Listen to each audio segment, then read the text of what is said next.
Hey, what's going on, guys? I hope you guys are having a good day. I'm Dr. Boyce Watkins from Your Black World and the Black Business School. Um, I don't have a lot of time today. I'm not going to take a lot of your time today. I'm going to go over a couple of things that I wanted to follow up on just out of respect. I'm actually going to be out of the office for a little bit today because I'm going to a funeral, actually. I don't know. I have to double check my subconscious because I might be feeling a little bit sad and depressed over all the dead black men that have come into my consciousness in the past couple of days.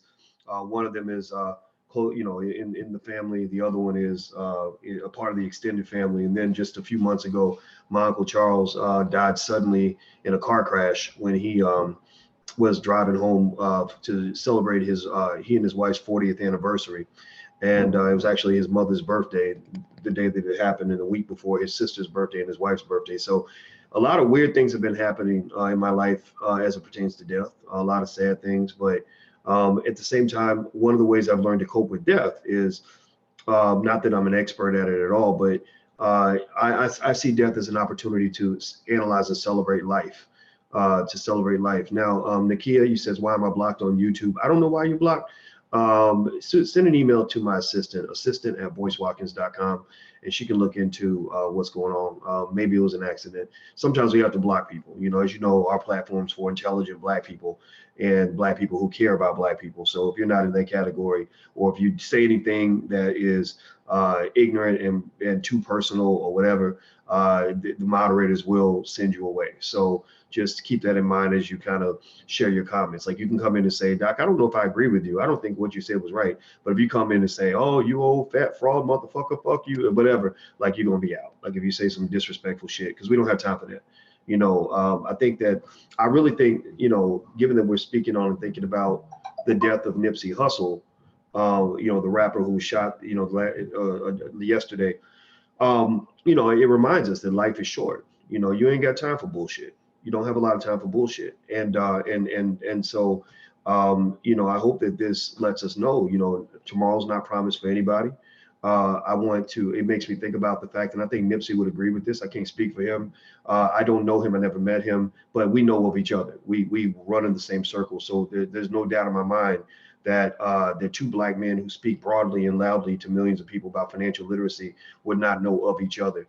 Him more so than me, because he's in entertainment, which is a much bigger platform. I'm in scholarship, but I talked to a lot of rappers, and he just happens to be one I never got around to meeting, but I knew at some point we were going to meet. And I'm sure he would agree with me that one of the things that I think we want to process with this whole situation as well is black men, brothers, you got to make sure you have your life insurance in check. Make sure your life insurance is out, because I don't think anybody, nobody expects somebody to be gone at the age of 33, but it can happen at any time. I know people younger than me, far younger than me, who've had heart attacks. Big Pun went out in his 20s, I think, from a heart attack. We know brothers, things happen to us. And generally a lot of us, we're not into health. Now, Nipsey was into health. He was big on Dr. Sebi, which, you can't be up on Dr. Sebi without being health conscious. And so I don't think that was an issue that he had, but I know a lot of brothers who do have that issue. So get your life insurance right. Get your life insurance right. If you are a man, or anybody really, I'm talking to the brothers because it's a brother. That's what's on my mind. But really, because I'm going to a black man's funeral this morning, and this brother just died yesterday. And so, so I really am talking to everybody who's listening. I'm gonna need every minute of that 9:30 that you promised, that you gave me, because we're having a conversation. Well, let me get into the car. Okay, go ahead. Okay, everybody's gonna be loaded up and ready to go. Yes, ma'am. Okay. Okay. She's all 1,000 of you guys who are watching. This is Alicia. We're getting ready to go out today. So you want to say hi? It's okay. No, that's all right. Okay. I'll let you have your time, but okay, I need a couple of minutes, babe. Just give me a couple of minutes. Okay, so let me go down some quick points. As you guys can see, I gotta go, but I wanted to hit a couple of points with Nipsey Hussle. First things I want to share with you is one of the quotes that he made right before he was killed. On Twitter, in case you guys didn't see it, I'm sure you saw it, was having strong enemies is a blessing. Having strong enemies is a blessing. And I think that I understand where he was coming from with that. But I'll say this, I don't even know if I really see strong enemies so much as being a blessing, as much as I see it as a sign of success. So I don't disagree with him. I think that he would agree. I think that if you rise up and you elevate and you do something that's different and you're doing something that's meaningful, just know that you're going to have haters out here. You're going to have people that don't like what you're doing, that want to undercut and underscore what you're trying to accomplish. So that's the first thing. So I think strong enemies, it is a sign of success. I don't know if it's a blessing. Sometimes it can be a curse. I think in this particular case, and also in this particular case, Nipsey did not have strong enemies that took him out. I think he had weak enemies that took him out. Weak enemies, weak ass black people who are so brainwashed and so screwed up that they don't even have an inkling of an understanding of what they're doing to the community, how many lives they're affecting when they go out and they do something like this, right? So these are not strong enemies, in my opinion. These are weak enemies. But sometimes when you put a gun in the hands of a weak man, he's going to think he's a strong man, and he's going to try to act like Superman, when really he's acting like a bitch. So that's the first thing I want to say about that, on that particular issue. The second point that I want to make is that, in case you want an update, I'm reading the reports. Again, we don't know exactly what's going on. There's like there's like a lighter, there's one side, there's two different sides of kind of how people are analyzing this. It looks like one is you got the police and mainstream white media that's saying it looks like it could be gang related. And as you guys know, I shared that video yesterday of the brother that's running around claiming that he shot Nipsey Hussle. I shot Nipsey Hussle, nigga. I shot Nipsey Hussle, nigga. Right? It's an ignorant ass video. And some people are saying it's fake. If it's fake, it's a sick joke. It's a stupid, idiotic joke. But it did not seem fake to me. I wouldn't be surprised if it was real. You know, even his friend was like, you're not gonna be here on Instagram telling everybody you did it. Like, if you really did it, you wouldn't, you know. So that part I don't know. But you know, either way, you guys saw the video, and then the police are also saying that they believe it was gang related, stuff like that. And that's not out of the question, you know. You know, I mean, there's something there. There's something there that says that it could have been, you know. And people I talked to in LA, I talked to a guy I know in LA who, you know, he's gang affiliated, but he's a good dude, and he tells me that it was gang related. However, some people believe, as Alicia says, that it's deeper, that, you know, it could be a broader conspiracy, that it may not be gang related. They may be pretending that it's gang related, and they may have been taking him out for various reasons, perhaps related to Dr. Sebi or his ownership of property, or the message that he's sharing that is contrary to the message that's being shared throughout all of hip hop. Those are not out of the question. Those issues are not out of the question. We know the government has actually done seedier things in the past. We know the government has been shadier in the past. They've gone after lesser targets. You know, they've set up conspiracies on weaker, lesser targets than Nipsey Hussle in the past. So anything is possible. Anything's possible. Now, one of the things that you got to watch out for, though, besides the conspiracy, so you got the story and then you got the conspiracy, but then you have the conspiracy beneath the conspiracy. The conspiracy beneath the conspiracy is that there are people that want you to believe that everything in the black community, everything that happens in the black community must be a conspiracy. You know, there are people that want you to believe that no matter what ignorant ass stupid shit a black person does, there must be a white person behind it. There must be, you know, like no proof, no evidence, no nothing. Again, I'm open to everything. You know, that's what gets me in trouble, is that I'm open to everything. And I need 5 minutes, man. Just 5 minutes, I promise you. Just 5 minutes, and I'll drive the car. Okay. So there are people beneath the conspiracy that want you to believe that everything is a conspiracy.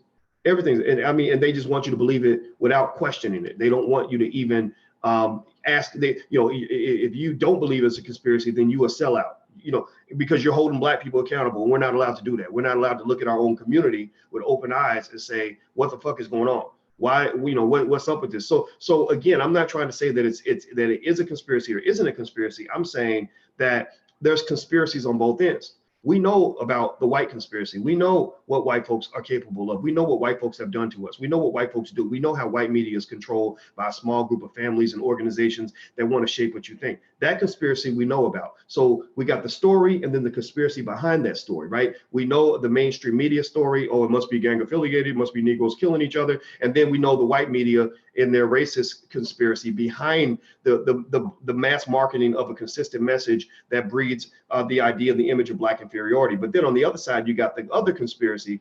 It wasn't really gang affiliated. The black man that shot him, he was a drone, and they put computer chips in his brain and made him go do it, or he's a paid agent. And the thing is that you're not seeing the conspiracy beneath that conspiracy. That conspiracy is there's people that always want to keep you off balance and paranoid. They always want to keep you from, keep you avoiding any sort of community accountability. No evidence, no proof, just I think, God told me in my dream last night that the Nipsey Hussle murder was a conspiracy. Now, I'm not dissing nobody on none of this. This is not pointing at anybody's particular statements. I'm saying that we should be open to all possibilities, but I think that there has to be proof. Just like in the Me Too movement, when I was talking about that, you can't just accuse and throw things out there without proof, because it kind of kills the credibility of everything that we're trying to do, right? So I'm gonna say this. I'm looking at the Nipsey Hussle thing with my eyes wide open. I'm open to all forms of evidence and information.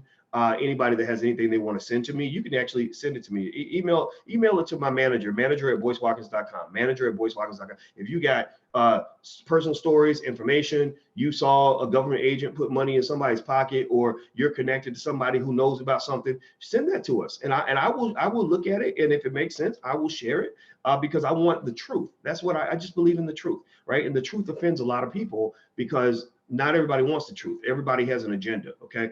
The last thing I'll say about Nipsey Hussle before I go, because she's sitting here staring at me, which is her cute way of telling me like it's time to go. It's time to go. I promise you, man, we will not be late. But I had to get this off my heart. Okay. The last piece is that Nipsey Hussle deserves mad props because this brother was out here promoting all different kinds of thinking and theories when it comes to investing.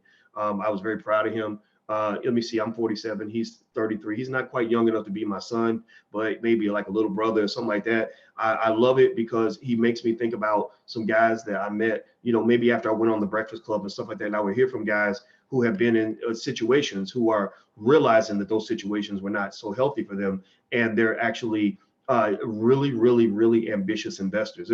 There's nothing more impressive to me than a young black man who has a warrior spirit, who is deeply committed and deeply passionate to something that involves building for the black community. And so Nipsey came off to me that way. I listened to his quotes carefully. I don't just cheer for people just because, but I listened to everything he said in detail, and I really liked what he was saying. He was talking about things like cryptocurrency ownership, just all these things that you guys hear on this platform. So those of you who don't know much about Nipsey, I want to share this as well, because some of you may not even have followed him. But if you don't know him, just know I'm co-signing in the sense that I saw this brother up close. I saw when Jay Morrison released the Tulsa Fund and how excited Nipsey was, and how he said he's going to put 10,000 into the fund. I invested 10,000 into the fund, and that's what brothers are supposed to do. Brothers are supposed to look for other brothers that want to build and start building with them.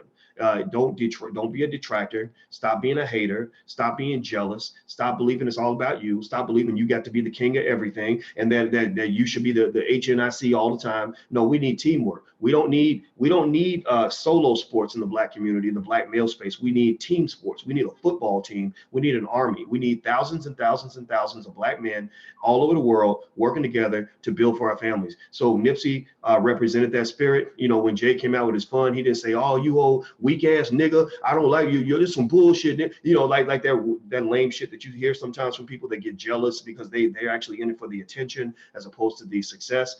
He was supported. He was loving. He said, "Man, this is great. This is awesome." I like that. That's what sold me on him, was when I saw that statement on Instagram. And so I'm co-signing for the brother. And I just want to let you guys know that we did lose a good one. But the final point I'm gonna make, I promise, man. Final point I will make on this is that Nipsey. See, here's another reason why I'm skeptical of a conspiracy theory for them killing Nipsey. Because if it was a conspiracy, again, we can't put nothing past the government. We know that they've lied to us. We know that they've manipulated us. We know that they dropped crack in the black communities. They put the guns there, all this other stuff. We know these things. But if they did, if it is in fact a conspiracy that killed Nipsey Hussle, and if the government was behind it, or the feds, or the police, or whatever, they made a huge mistake. They made a huge mistake. And let me tell you why I believe they made a huge mistake. Nipsey Hussle, in my opinion, will be more powerful in death than he ever could have been in life. It's arguably. He's a martyr. Now he's somebody that people have put amongst the ancestors. Now he's almost like a god to some people in hip hop and beyond. He's transcended rap music. He's not just a rapper. He's a figure. He is an idea. You can't kill an idea. You can't kill a concept. He is a positive energy force that has spread throughout millions and millions of Black people, some of whom exist at the highest echelons of society.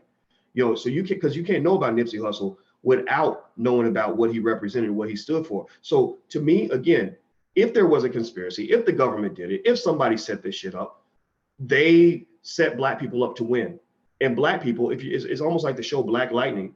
In the show Black Lightning, the whole idea is that they tried to kill all the Black people. They tried to sabotage the Black people, but instead of sabotaging them and killing them, they actually gave them superpowers. So I want you to take what you've learned from this whole situation, take what you've learned from watching these things go down, and utilize that to become your own personal superpower.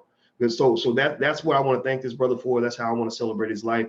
I'm about to go celebrate another life of a brother that we just lost. And so I'm going to get out of here, guys. Hit the thumbs up button. Please hit the thumbs up button. And also don't forget, tonight at 8 p.m., we're doing a special lecture on building a long-term economic plan for your family. If you want to register for this special seminar, I have PowerPoint presentations and everything.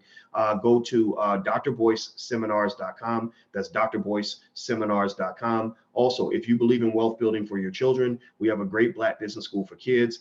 You can check that out at blackmillionairesoftomorrow.com. That's blackmillionairesoftomorrow.com. So take off, guys.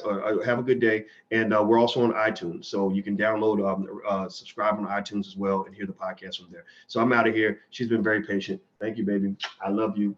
I love that Black woman. She's so awesome. All right. So I'll talk to you guys a little bit later. Have a good day. Be good.